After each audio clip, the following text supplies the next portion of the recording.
we were talking about Christmas, right? Yeah, and then male prostitution And as then we a started talking about male prostitution. That's what this podcast is all about, Dylan. It's all about side tangents. Essentially. Hi, I'm Star Williams. And I'm Dylan Ferguson. And welcome to the Business Partners Podcast. Woot woot. Woody woot woot. Woot woot. Wiggity wiggity woo. I have nothing. Wiggity. That's wiggity whack. But I have nothing planned for this episode, so let's see how it goes. That's good, because I have some questions. Because obviously, in the coming weeks, Christmas is coming. Yes, yes. So, to start off with, I would like to ask, do you have any, weird Christmas stories? Weird Christmas stories. I'm trying to think. I think it was around Christmas when this happened. This is a big running joke in my family. It's that whenever I think I was around 3 or 4 or so, and I was at my grandma's house in Quebec, and we were all skating and whatnot, and I ended up falling on the ice, and then my parents were like, "Did you fall?" And I tried to convince them that my grandma had pushed me down onto the ice, and now that's just a common joke in my family. It's just like, "Oh no, I fell. Oh, Grandma pushed me down on the ice again." Dylan Ferguson, professional gaslighter. I mean, yeah, I feel like I don't know if I'd call myself a professional. I'd say I'm professionally gaslitten a lot because I'm pretty gullible at times, in case you haven't picked up on that. Oh, you're gullible? Spell orange. Fuck, you know I don't know how to spell. R,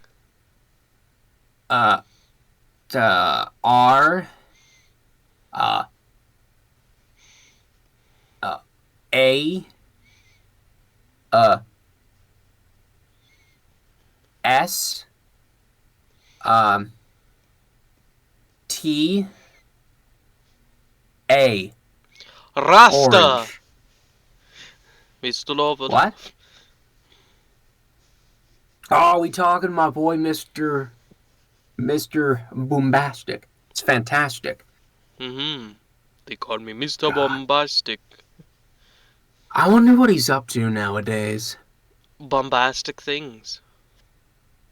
I mean, I've heard some stories. According to TMZ, he was found dead in Atlanta. According to the judgment of the Oratrice Mécanique d'Analyse Cardinale. Okay, I've heard that trend a few times on the internet, and I don't know what it is originated from, but I'm gonna play along and say ha ha ha. Some sort of anime game. I just don't know which one. Okay. I've sent them to you because I thought you would appreciate the bass and the voice acting. See, here's the thing. A lot of I'm barely on TikTok, so whenever and you're gonna be mad. You just a lot of the time whenever I just like them and move on, frankly, because it's just like, most of the time, I assume it's funny. Because I don't know. How dare you I'm the kind of ignore my heartfelt TikToks towards you? Here's the thing. I have TikTok just like I don't know, just because. So, but I never go on it. So a lot of the time, I'll just go on it because I see a notification in my apps folder that TikTok's in, and I'm like, oh, notification. I don't want any of those. I regret the So day I gave in and downloaded it. Yeah, that's.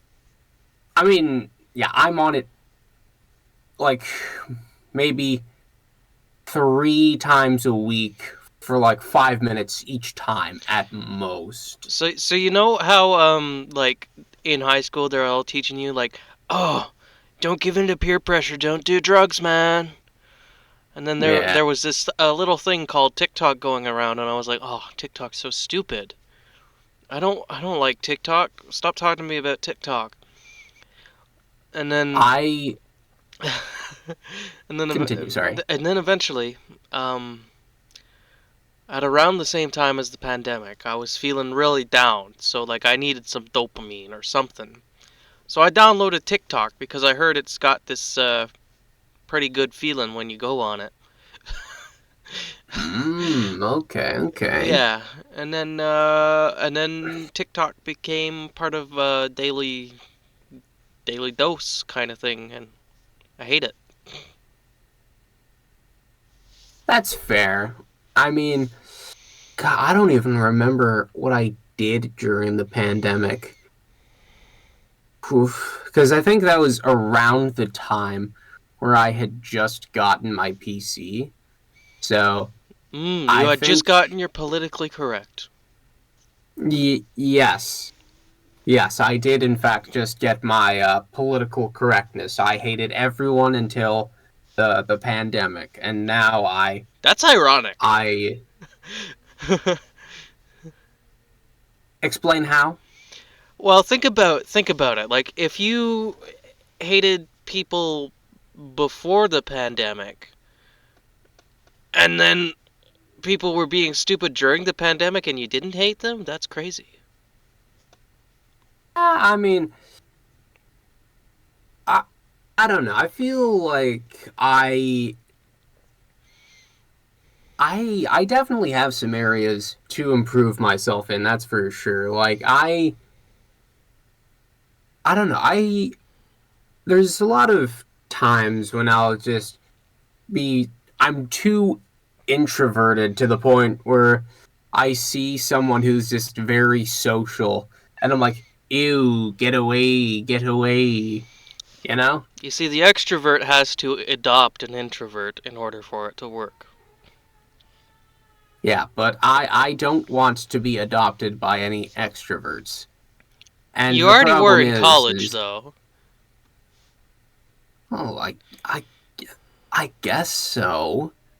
But the problem is that there's a lot of my street is essentially filled with them, and all of them are very polite, and it's the combination of both introversion and a fuckload of cynicism where it's just that's the problem.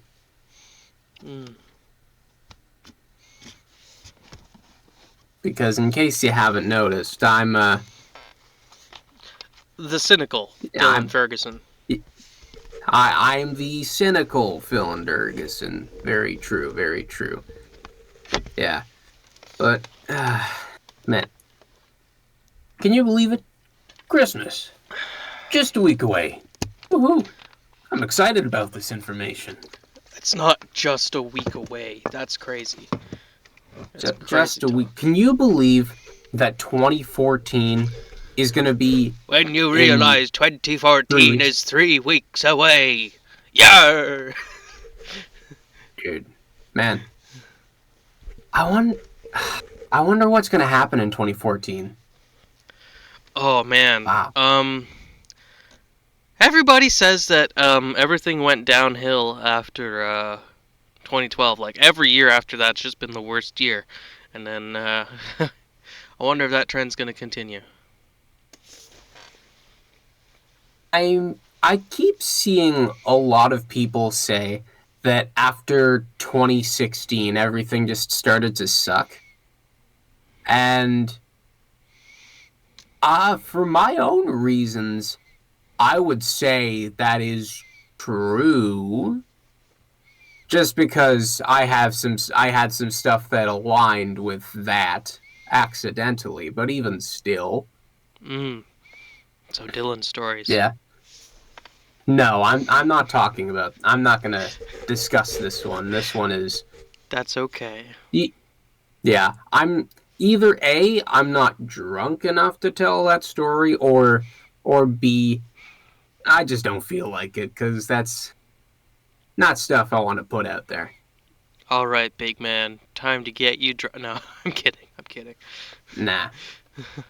I mean, trust me, like that does sound intriguing, but I'm gonna pass. No worries. Your gift this year is in no way alcohol related.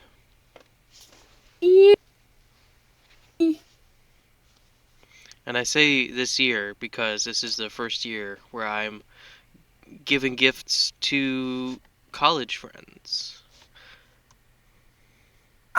That the thing is I would absolutely love to. I think the only way I can get gifts for people, I'll have to make them because I am BKE Baruch. You could become a male prostitute. I could.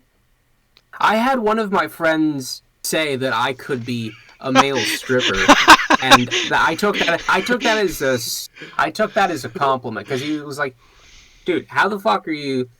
Like, dude, with that physique, you could be like a male stripper." And I was just like, Okay, but here's the thing. Like, think about it this way: how awkward would it be if some of our friends booked you without knowing it was you?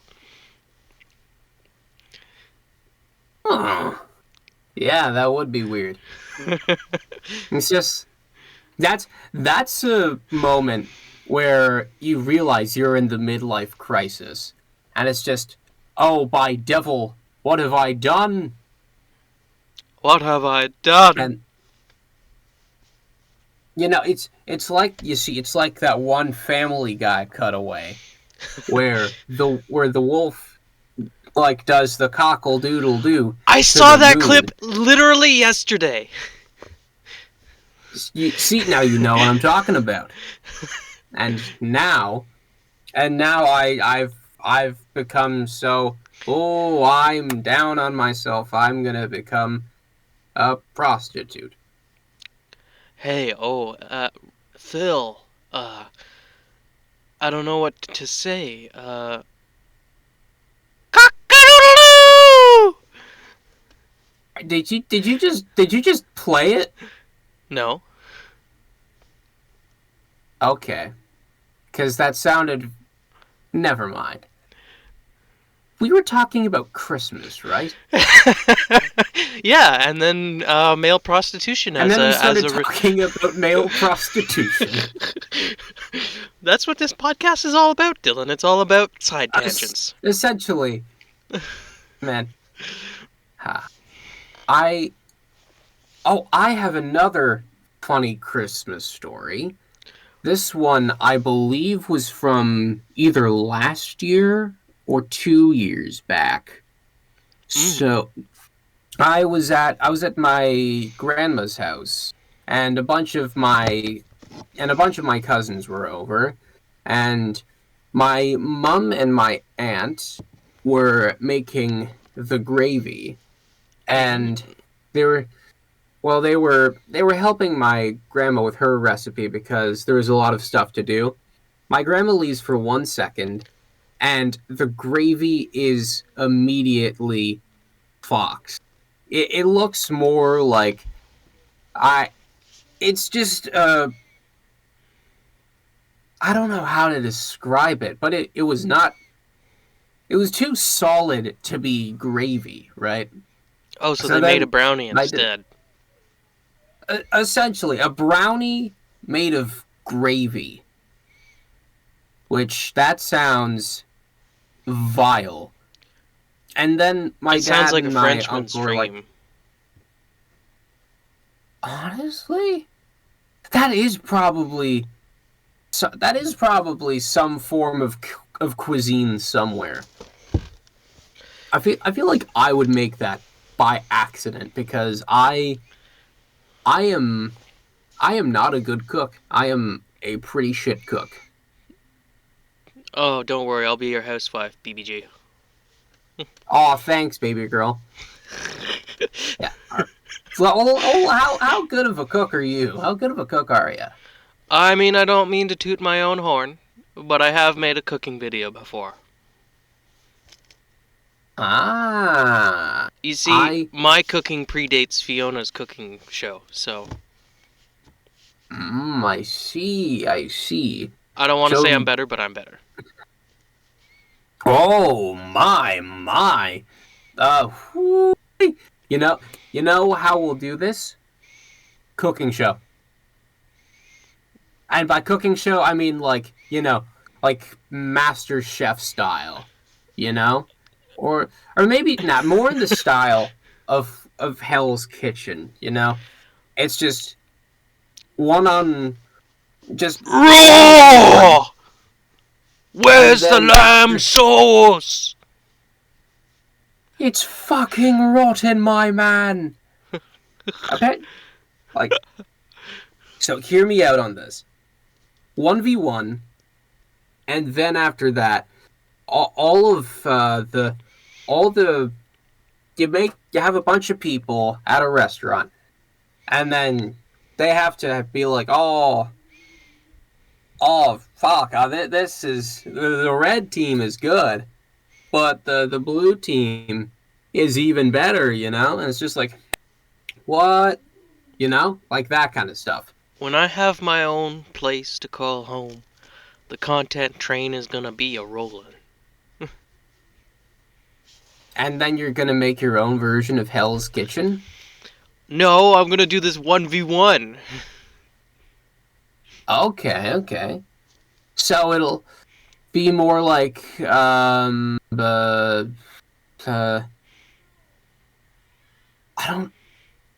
don't know a lot of cooking shows aside Beat Bobby from Flay. yeah, it's like Beat Bobby Flay, except it's Beat Star Williams. Exactly. The best cook Oh, around. that's actually not a bad idea. That's Write that down. that's a good series idea. I mean, I would definitely lose were I to be on an episode. Like, Here's the thing. We could make it completely different. We could have it so, like, you challenge me to a very specific thing, and you have to beat me at it. Okay. Dare I say, But I am a jack of all trades. I'm a master of none, failure of all foods, so I don't, I'll figure something out. I'm gonna make one dish. I'm gonna master one dish, and it'll knock your socks off. Speaking of the jack of all trades quote, did you know the full quote? No, I didn't know there was more to it. A jack of all trades is a master of none, but still is always better than a master of one. Huh. Well, shit, you learn something new every day. Yeah. Wow. I actually didn't know that it extended. But okay, cool. Yeah, it's the original quote. Huh. Intriguing. Well, I mean, I am a master of, well, What am I a master of? Baiting. Master of. You're funny. You know what? You know what I am? What? A master of puppets. And if we had the rights to Master of Puppets by Metallica, I would love to play that right now. But we probably don't, and I don't want you to have to deal with copyright. Unfortunately, we don't have the rights. We only have the lefts. Yeah, it's the darn leftists, you know. Dylan, I thought you became PC. You're right. You're right, I did. It's the darn rights. Oh, you know what? It's what about our rights? You attacking our rights, fuck. Dylan? Are you saying that I don't? Oh no! Oh, You're terrible. You're a terrible person, Dylan Ferguson. Oh, I know that. No, don't tell me that. I already know that. Don't tell me what I already know, boy. Do not cite that dark magic. I was there when it was written. Do not cite the dark magic to me, boy. I know. Don't you put that evil on me, Ricky Bobby. That's a good fucking movie. Which movie? Talladega Nights? Talladega Nights or Harry Potter? Which one were you referring to? I was talking about the movie that I was referring to. Yeah, Talladega Nights. Have you seen Talladega Nights? I have seen part of it. Okay, you've seen part of it. But it's a Will Ferrell movie is my problem. That's one of the few Will Ferrell movies I actually don't mind. Like, it's the thing is, it's ridiculous enough to the point where I actually it's actually good. Sure. I feel like with some Will Ferrell movies, if the role is just written around it being Will Ferrell, then it can be good. But otherwise, it's just... I know this sounds terrible, but there are 3 I can think of off the top of my head that I like. And they are? Well, number 1, Megamind. Classic. Number 2 is Daddy's Home. Oh, right. Yeah, okay. Number 3 is Daddy's Home 2. I remember I watched those, I watched both of those in grade 9 French class, I remember. But since then I haven't, so... But you see, it's not because Will Ferrell is in them. The second one I like because of legendary comic actor John Lithgow. Oh, yeah. I love John Lithgow. He's great. And what's funny is that he does improv in the movie. Like, he's an improv guy. Is he now? I mean, it's been far too long since I've seen that. So, I'm very hazy on the details of it. Well, let's watch a Christmas movie together and we'll make it Daddy's Home 2. Alright. I mean, is Daddy's Home 2 the one with John Cena in it, or am I... Yes, it is. Okay. Yeah. It also has Mel Gibson.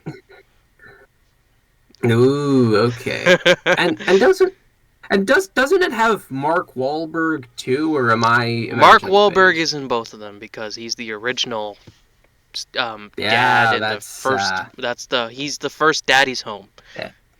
Wow, that's wow, both Mark Wahlberg and Mel Gibson. That's that's a pair. Yeah, and guess what? Mel Gibson is Mark Wahlberg's dad. The apple doesn't fall too far from the tree, huh? Hey, hey, Dad, how are you? Why is that? Why is that really good? Hold on. I don't know. Why is it so good? Oh my God. I loved you in Ted. And Ted too. I know. I was working with Seth just the other day, and he's such a great guy. Such a great guy. That that's eerily accurate, you know? I mean, it's just, hey, be a guy from Boston, but you're just out of breath all the time. Okay, okay. I'll be Mark Wahlberg. It'll work. It'll work. Man, Thing is, you gotta shake your man, head all the this time to do that impression. yeah. Yeah, I love the part in Ted 2 where they say this really has been Ted 2. You But they know, didn't say it like Ted TOO, they said Ted like TWO. can I admit something to you? Shoot. I have never watched the Ted movies through and through. Really? Yeah, Really, huh? I and I love Seth if MacFarlane. what is there something holding you back or just It's just I think the humor in it is what's holding me back, really, honestly. It's okay, probably okay. Mark Wahlberg's character to begin with, actually. Yeah, that's I can understand your perspective to an extent, but to me it just feels like it I personally like them mostly because I have the most immature slapstick sense of humor ever. Yeah, that's evident Like when I you was go, penis. so true. Like I was watching Animal House last night and I was laughing my ass off at that. What is So I think Animal that's a House? Animal House. It's a movie about a frat house, just up to their goofy antics, and Oh, so the it's kind of end like Neighbors. to an extent, but it's like but Animal House is pretty old. Oh, is Like it the I one gotta from like 1978? it might be. Let me look it up. Yeah, yeah, 1978. Okay, so I know Thing which movie you're talking is about now, because I have I no. have one of the characters in mind. Okay. Because I love how the at the end it's literally just, hey, it's a great way to get back at the frat that embarrassed us and the guy who kicked us out of university. Eco terrorism, because that's always fun. Hey, listen. Eco-terrorism wasn't as bad of a crime back in the day. Yeah, but it's literally just, hey, let's throw smoke bombs and knock over electrical poles and run people over with a giant cake. Yeah, it's funny. Psychopathic funny. Yeah, I mean, there's it's comical. It's comical just because it's sheer ridiculousness. Mm. Oh, speaking of ridiculousness and such. So, Yes. last night I had a brand new idea, and I loved it. Shoot. Well, I am going to say the title only, and then after the podcast, I will explain it to you if you remember. Maybe I'll remember, maybe I won't. I don't know. I don't retain information, but yeah, spill it. Okay, so the title is called Singing Silver. Singing Silver, okay. Yes, and that's all I will say on the podcast, because I kind of want to take a creative writing class so that I can write books or things like that. Okay. Because I think the best way to make a movie is to write the book first. I think you just went into a little bit more detail than you intended. That's all I'll tell you. No, I'll tell you a little bit more. Okay. Yeah, but yeah, I am intrigued to learn of this later on. I'm intrigued. But you know what else I am? Dylan Ferguson. I'm not just. You stole my punchline. Gosh darn you. You ne'er-do-well. Hold on. I'm sorry. Hold on. That was a little far. I gotta. Here's a line for you. And one second. Oh. 1 second. Did you just send me a line? Oh, you. Now, there's some boxing gloves for the punchline.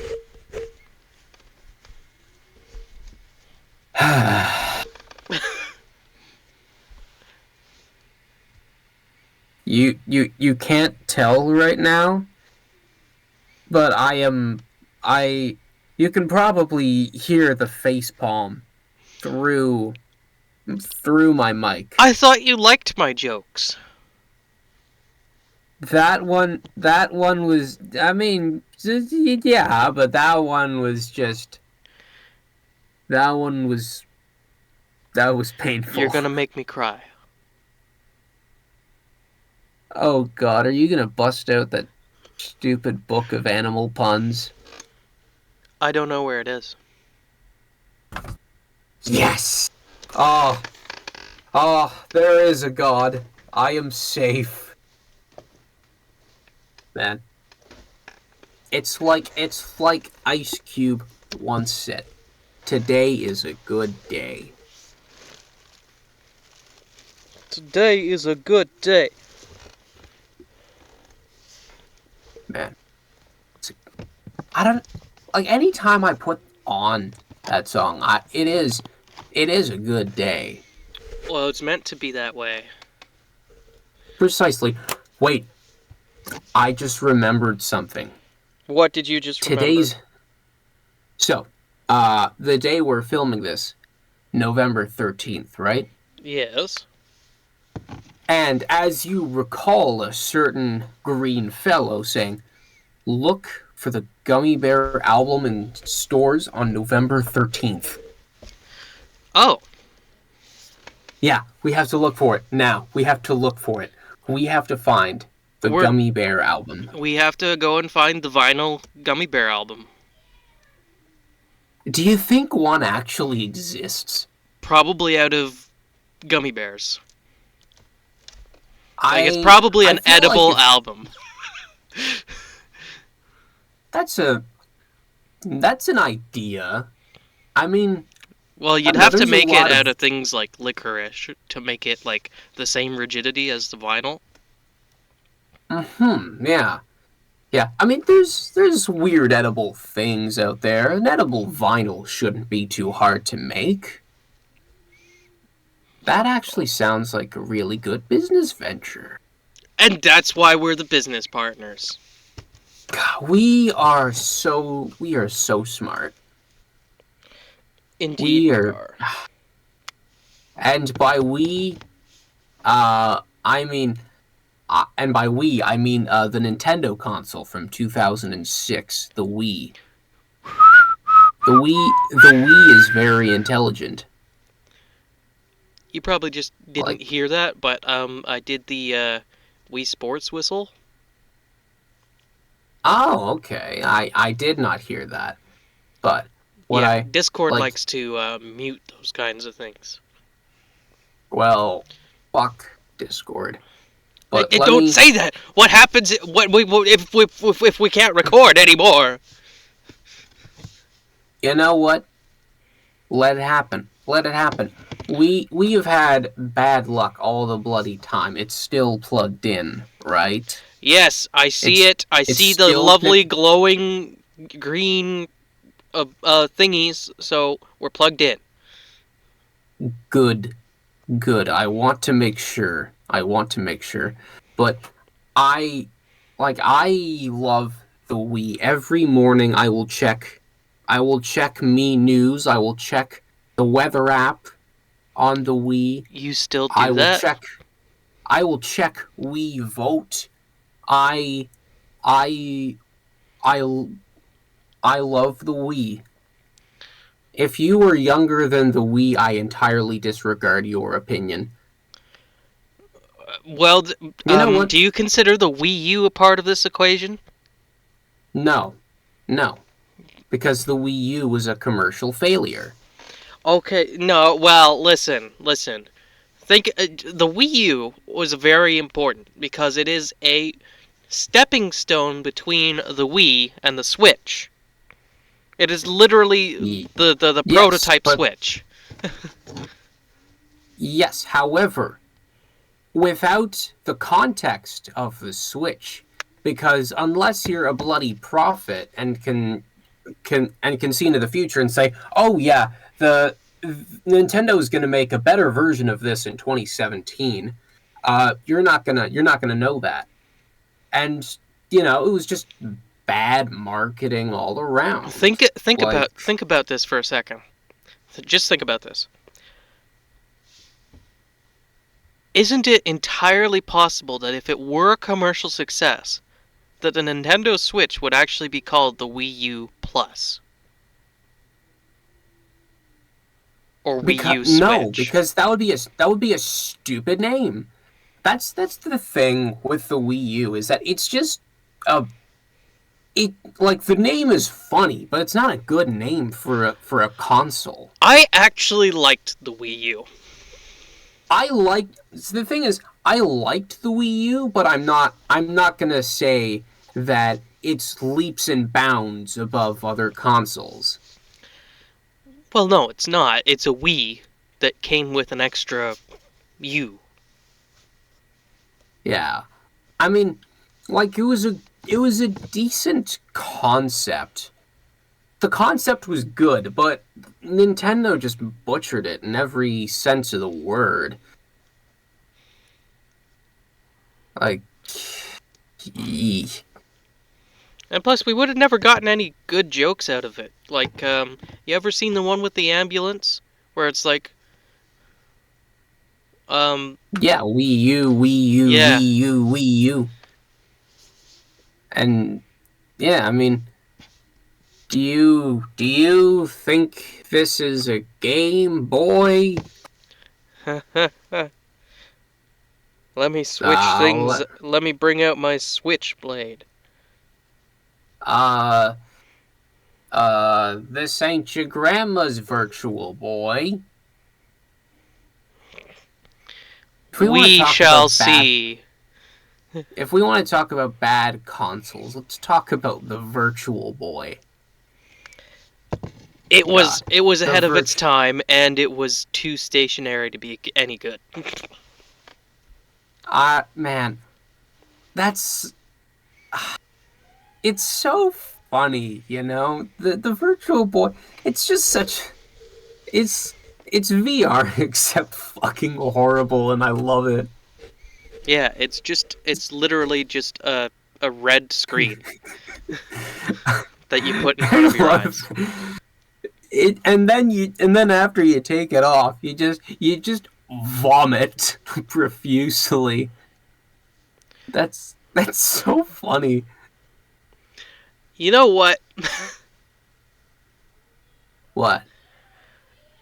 It would seem like this is a good place to end. It's the end by Devil. And with that being said, it's been a pleasure doing business with you.